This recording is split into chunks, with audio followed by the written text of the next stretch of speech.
ఇంగ్లీష్‌లో మాట్లాడాలంటే భయమా? మీలాంటి వాళ్ళ కోసమే spoken English personal training classes వెంటనే జాయిన్ అవ్వండి.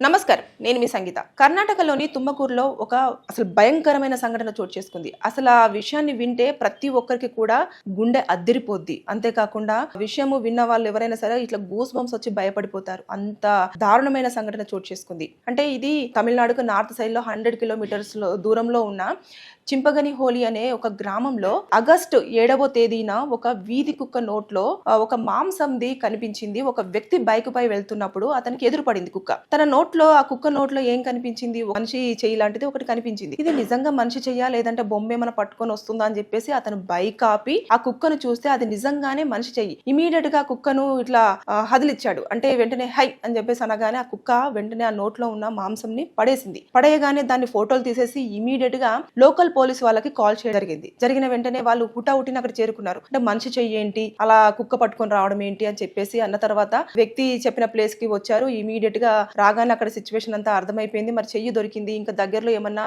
శరీర భాగాలు ఉంటాయేమో అని చెప్పేసి వారు మొత్తం వెతికారు. వెతికిన తర్వాత ఇమీడియట్ గా వాళ్ళకు అంత సరిగా కనిపించకపోయేసరికి వెంటనే డాగ్ స్క్వాడ్స్ ని కూడా రంగంలోకి దించారు.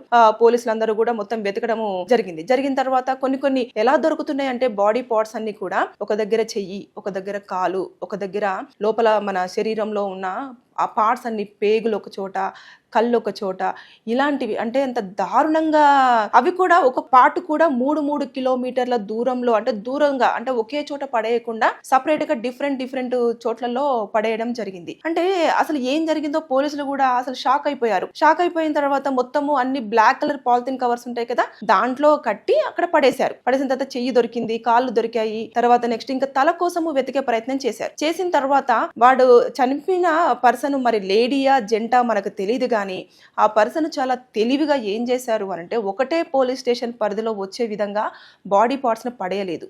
ఒక 2 పోలీస్ స్టేషన్స్ పరిధిలో వచ్చే విధంగా వాటిని చెల్లా చెదరుగా అంటే దూరం చెప్పాను కదా 3 కిలోమీటర్ల దూరం విస్తీర్ణంలో అలా పడేస్తూ వచ్చాడు అన్నట్టు. ఇంకా తల కోసము తిరిగే ప్రయత్నం చేస్తున్నప్పుడు చెత్త కుప్పలో తల దొరికింది. ఆ చెత్త కుప్పలో తల దొరికిన తర్వాత అరే తల దొరికింది కదా, ఇమీడియట్ గా దీన్ని ఫోటో తీసేసి పంపించేస్తే ఎవరన్నా మిస్ అయిన వాళ్ళు, మిస్సింగ్ కేసు ఫైల్ అయినవి ఉంటాయి కదా, ఆ ఫైల్ అయిన వాళ్ళు ఖచ్చితంగా పోలీస్ స్టేషన్ కు రావడమో లేకపోతే మా వాళ్ళని చెప్పడమో జరుగుతుంది అని చెప్పేసి ఆ ఫొటోస్ తీసి మొత్తం సర్క్యులేట్ చేసేసి పేపర్లో అలా మొత్తం చేశారు. చేసినప్పటికీ కూడా ఆవిడ ఎప్పుడు చనిపోయిందో తెలియదు కానీ మనకు దొరికింది మాత్రము ఆగస్టు 7th ఈ ఇన్ఫర్మేషన్ పాస్ అయింది కాబట్టి తల కూడా 2 రోజుల తర్వాత దొరికింది. అంటే 7th దొరకలేదు, 9th తల దొరికింది. అంటే అంత వెతికారన్నట్టు. పార్ట్స్ అన్ని దొరకడం కోసం కూడా దాదాపుగా ఒక 2 నుంచి 3 రోజుల సమయం పట్టింది. ఇది ఒక రోజులోనే జరగలేదు.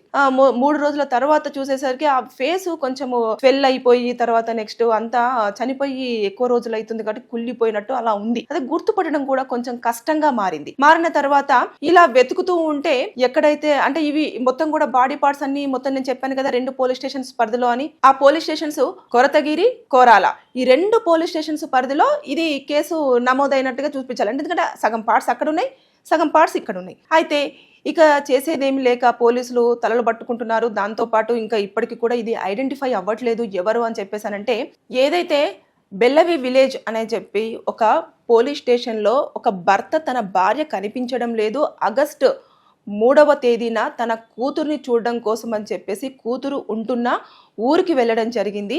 కానీ ఆవిడ మళ్ళీ తిరిగి రాలేదు. నేను ఒక రోజు మొత్తం చూసిన తర్వాత ఆగస్టు 4వ తేదీన నేను పోలీస్ స్టేషన్లో మిస్సింగ్ కేసు ఫైల్ చేశాను అని చెప్పేసి చెప్పారు. ఆ వ్యక్తిని పిలిచి ఆ ఫేసు ప్లస్ తర్వాత దొరికిన బాడీ పార్ట్స్ ఉంటాయి కదా అవన్నీ చూపిస్తూ ఉంటే అతను చేతి మీద ఉన్న టాటో ఏదైతే ఉంటుందో పచ్చబొట్టు అది చూసి అతను తిను నా భార్యనే అని గుర్తుపెట్టడం జరిగింది. అంటే చూసారు కదా, అంటే ఎంత క్రూరంగా చంపేశారు అని అంటే ఇది రాష్ట్ర వ్యాప్తంగా చాలా సెన్సేషనల్ అయ్యింది. అంటే ఒక కుక్క నోట్లో చూసిన చెయ్యి వల్ల బాడీ పార్ట్స్ అన్ని దొరికి అంటే ఆవిడని ఎందుకు చంపారు, ఏ కారణంగా చంపారు, దేనికోసం చంపారు అనేది ఇప్పటికి కూడా వివరాలు దొరకట్లేదు. అసలు అంతకులు నిజంగానే అంటే మేలా ఫిమేలా అనేది కూడా తెలియట్లేదు. అంటే ముక్కలు చేసి మరి పాలిథిన్ కవర్స్లో, బ్లాక్ కలర్ పాలిథిన్ కవర్స్లో కట్టేసి పడేశారు అని అంటే చాలా తెలివిగా, ఎలాంటి ఆనవాళ్ళు లేకుండా చేసుకొని చాలా జాగ్రత్త పడ్డారు అని అంటే వాళ్ళ మెంటల్ కండిషన్ ఏ విధంగా ఉంటుందో చూడండి ఒకసారి మీరు. అంటే చంపాలి అన్న అంటే కోపం వస్తే చంపేస్తున్నారు, మనిషి నచ్చకపోతే చంపేస్తున్నారు, వారికి నచ్చిన మాట మాట్లాడకపోతే చంపేస్తున్నారు. అసలు ఈ గ్యాప్లో ఏం జరిగిందో తెలియదు. 3 తారీఖు రోజు కూతురు దగ్గరికి వెళ్ళింది, మరి కూతురు దగ్గర నుంచి ఇంటికి వచ్చిందా లేదా అంటే మధ్యలోనే మిస్ అయిపోవడం జరిగింది. కూతురు దగ్గర నుంచి స్టేట్మెంట్ కూడా తీసుకున్నారు, అమ్మ రావడం జరిగింది, కానీ వచ్చిన తర్వాత నేను వెళ్ళిపోతున్నాను అని చెప్పేసి చెప్పడం జరిగింది.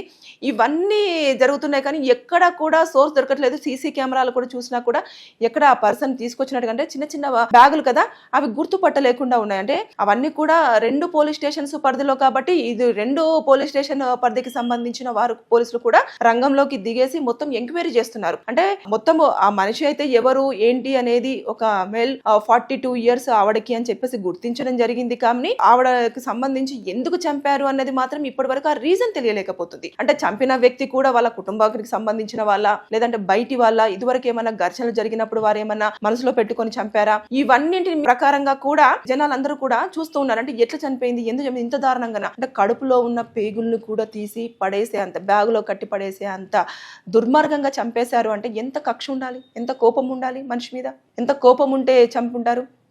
ఇదంతా కూడా ఇప్పుడు మనుషుల సైకాలజీ ప్రకారంగా చూసుకుంటే వాళ్ళ మెంటల్ కండిషన్ కూడా ఎలా ఉంటుంది అంటే చంపేయాలి అనుకుంటే చంపేస్తున్నారు, చంపేసిన తర్వాత భయం స్టార్ట్ అవుతుంది. అరే నేను దొరకద్దు అంటే ఏదో బాడీని మాయం చేయాలి అంటే పీసెస్ కట్ చేయాలి. కొంతమంది పీసెస్ కట్ చేసి గ్రైండర్లో వేసి బూడిద చేస్తూ ఉంటే, కొంతమంది వచ్చేసేమో చంపేసి పీసెస్ చేసి విచ్చలవిడిగా పడేస్తూ ఉన్నారు. అంటే చంపేటప్పుడు వాళ్ళు ఒక మెంటల్ కండిషన్లో ఉంటున్నారు, పీసెస్ చేసేటప్పుడు ఒకలాగా బిహేవ్ చేస్తున్నారు, పీసెస్ అయిపోయిన తర్వాత పట్టుపడొద్దు, నేను దొరకద్దు అన్న నేపథ్యంలో ఇంత క్రూరంగా ఆలోచిస్తున్నారు అని చెప్పేసి కొంతమంది సైకియాట్రిస్టులు కూడా మెన్షన్ చేయడం అవుతుంది. మనం వీడియోస్ చూస్తూ ఉన్నాం కూడా. అంటే వాళ్ళు సిచ్యువేషన్ ఎలా ఉంటుంది అంటే 2 రకాలుగా ఉంటుంది. కొంతమంది ఏమో కోపంలో అంటే నాకు నచ్చలేదని చెప్పేసి కోపంలో అప్పటికప్పుడు చంపేస్తారు. కొంతమంది ప్రీ ప్లాన్డ్ గా చంపేస్తారు. ఎలా అంటే ముందుగానే స్కెచ్ వేసుకుంటారు, ఈ పర్సన్ ఇక్కడికి పిలవాలి, పిలిచిన తర్వాత నేను ఇది మాట్లాడాలి, ఇక్కడ గొడవ అవుతుంది, గొడవ అయిన తర్వాత నేను ఇలా చంపేయాలి, చంపేసిన తర్వాత నేను పీసెస్ చేయాలి, లేదు అనుకుంటే వాళ్ళని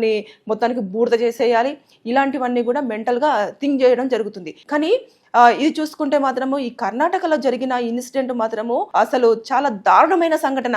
ఇంతవరకు పోలీసులు స్టేట్మెంట్ ఇచ్చారు, ఇంతవరకు మేము ఇంత దారుణమైన మర్డర్ ని చూడలేదు, మా ఎక్స్పీరియన్స్ లో చూడలేదు. ఇంత దారుణంగా బాడీలో ఉన్న పార్ట్స్ అన్నింటిని కూడా తీసేసి విచ్చలవిడిగా వెదజల్లాడు. అంటే ఆ మనిషి కండిషన్ ఎంత సైకోగా బిహేవ్ చేశాడు అనేది అర్థం కావట్లేదు. ఖచ్చితంగా పట్టుకోవడానికి మేము చాలా తీవ్రంగా ప్రయత్నం చేస్తున్నాము అని కూడా పోలీసులు చెప్పడం జరుగుతుంది. కానీ ఇక్కడ చూసుకుంటే కర్ణాటకలో ఇంకొక ఇన్సిడెంట్ కూడా జరుగుతుంది. ధర్మస్థల అక్కడ కూడా చాలా ఒక 400 నుంచి 500 బాడీస్ అన్ని కూడా ఫీమేల్స్వే మేము పాతిపెట్టడం జరిగిందని ఒక శానిటరీ వర్కర్ ఎవరైతే ఉన్నారో వారు వచ్చి చూపించడం జరుగుతుంది. ప్లేసెస్ అన్ని కూడా కొంతమంది వాదన ఏంటంటేను ఆ టాపిక్ని డైవర్ట్ చేయడం కోసము ఈ టాపిక్ని తెర మీదకి తీసుకొచ్చారు, ఇలా హత్య చేసి ఉంటారేమో, దీన్నంతా కూడా మభ్య పెట్టడానికి. ఇప్పుడు చూడండి ఇంత క్రూరంగా మనము ఇన్ని హత్యలు చూస్తూ ఉన్నాం కదా, ఇంతమంది చేస్తూ ఉన్నారు పీసెస్ కట్ చేసి. కానీ బాడీ లోపల ఉన్న కిడ్నీస్ కానివ్వండి, పేగులు కానివ్వండి, కళ్ళు కానివ్వండి, బాడీ పార్ట్స్ కానివ్వండి, ఇంత విచ్చలవిడిగా కట్ చేసి ముక్కలు చేసి ఒక బ్లాక్ కలర్ పాలిథిన్ కవర్లో పెట్టి 8 బ్యాగులుగా చేశాడు ఆయన. మొత్తం పాలిథిన్ కవర్స్ అన్ని కూడా 8, ఆ 8 కూడా ఒక్కొక్క ప్లేస్లో పడేసి 3 కిలోమీటర్ల దూరంలో పడేశాడు. ఒక్కొక్క దాన్ని ఒకే చోట పడేస్తే దొరికిపోతామని చెప్పేసి 3 కిలోమీటర్ల దూరంలో 2 పోలీసు స్టేషన్స్ పరిధిలో పడేశాడు అని అంటే ఎంత తెలివిగా ఆలోచించాడు. ఈ మధ్య కాలంలో చంపాలి అనుకుంటే ముందుగా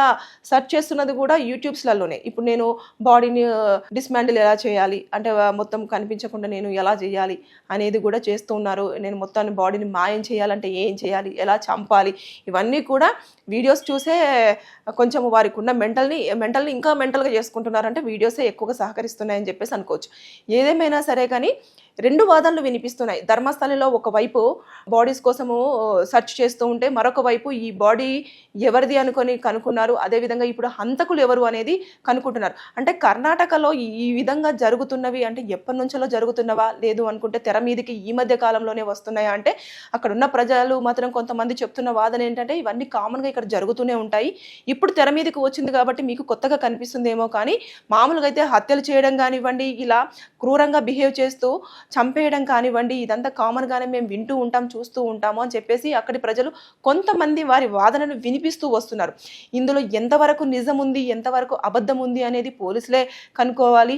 ఇది ఎంతవరకు నిజమైంది అని చెప్పేసి కనుక్కోవాలి అంటే మొత్తం పూర్తి స్థాయిలో దర్యాప్తు అనేది జరగాలి. జరిగేసి అక్కడ నిజంగానే కర్ణాటకలో ఏం జరుగుతుంది, ఇప్పుడు జరిగిన ఏదైతే 8 పాలిథిన్ కవర్స్లో మొత్తం పార్ట్స్గా డివైడ్ చేసేసి పడేసిన అమ్మాయికి బాడీ పార్ట్స్ పడేశారు కదా, అదంతా కూడా అక్కడ ఉన్న హోమ్ మినిస్టర్ నియోజకవర్గంలోనే వస్తుంది. అంటే అతను ఉంటున్న నియోజకవర్గంలోనే ఇంత క్రూరంగా బిహేవ్ చేశారు అంటే మిగతా ప్లేసెస్ పరిస్థితి ఏంటి అని చెప్పేసి ప్రజలు ప్రశ్నిస్తున్నారు. అంటే ఇవన్నీ చూసుకుంటూ ఉంటే తెర మీదకి ఇప్పుడే కాదు, ఎప్పటి నుంచో ఉన్నాయి, కానీ ఇప్పుడు కొంచెం కర్ణాటక మీద దృష్టి ఎక్కువగా అయ్యింది. ఈ శానిటరీ వర్కర్ ఎవరైతే వచ్చేసి ధర్మస్థలంలో జరుగుతున్న ఇన్సిడెంట్ తెర మీదకి తీసుకొచ్చారో అప్పటి నుంచి అక్కడ ఏం జరుగుతుంది అనేది అలర్ట్మెంట్ ఎక్కువ అయ్యింది. కాబట్టి ఇలా జరుగుతుందా అనేది కూడా కొన్ని అంటే భిన్న వాదనలు మనం వింటూ ఉన్నాము. కానీ ఇందులో ఎంతవరకు వాస్తవం ఉంది, ఎంతవరకు అవాస్తవం ఉంది అనేది మాత్రం పోలీసులే కనుక్కొని ప్రజలకు తెలియజేయాల్సిన అవసరం ఎంతో ఉంది. సో చూద్దాం, ఆ అమ్మాయి ఇప్పుడు చనిపోయింది కదా, 42 years ఆవిడ ఎందుకు చంపారు, ఎవరు చంపారు, ఏమి కారణాలు అనేది ఇంకా పోలీసులు